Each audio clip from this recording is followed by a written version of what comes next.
Fort Meigs was originally constructed during the War of 1812, which was fought between the United States and Great Britain between the years 1812 and 1815. It sits on about 10 acres of land. You can put 9.5 football fields on the inside of the fort.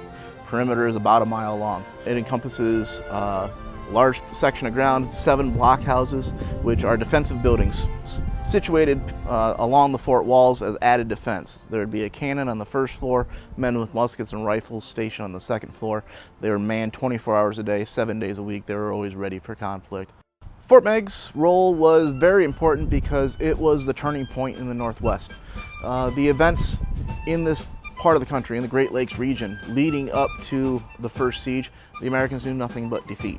The first siege of Fort Meigs this ground is successfully held and defended by the troops that were garrisoned here.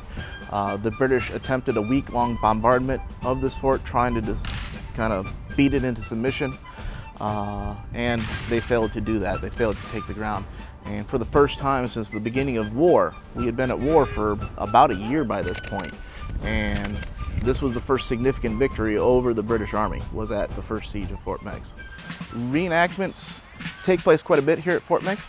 One of the biggest ones in recent memory was our bicentennial anniversary event, May 3rd through 5th of this year. We had over 600 reenactors come through. Reenactments, I think, are very important because it lets people see history. It's so much better to see it, to smell it, to taste it, really, instead of just reading out of a book. It can be very plain, and it can be very hard for folks to really see the picture. It can be tough to imagine what things in the past were like, because our lives can be so completely different from the way that they were in years past. And the reenactments really bring that to life. It really is living history, and if it's done right, you can really understand and gain a greater appreciation of the past through reenactments.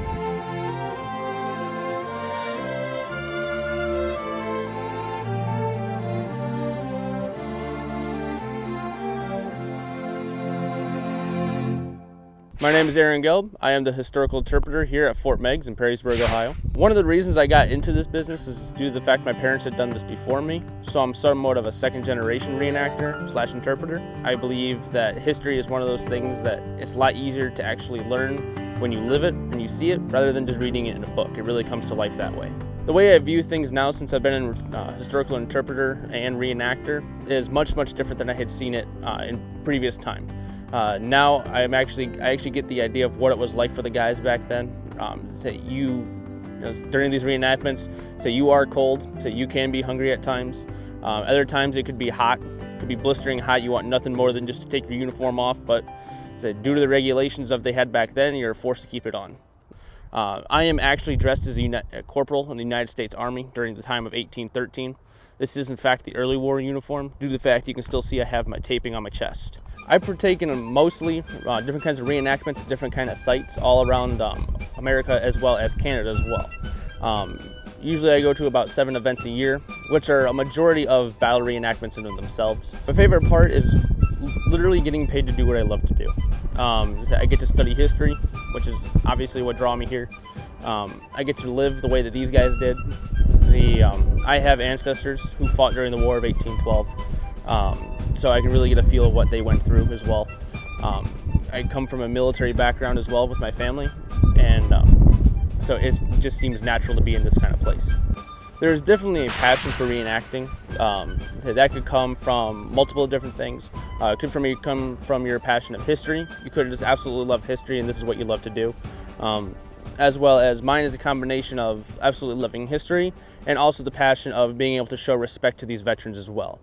Since the War of 1812 veterans are no longer here, this is our way of saying thank you to them. I do plan on reenacting for a very long time.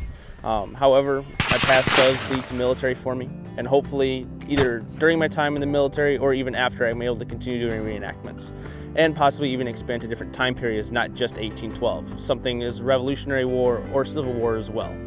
My role here, I feel, is very necessary to even just teaching about the history here.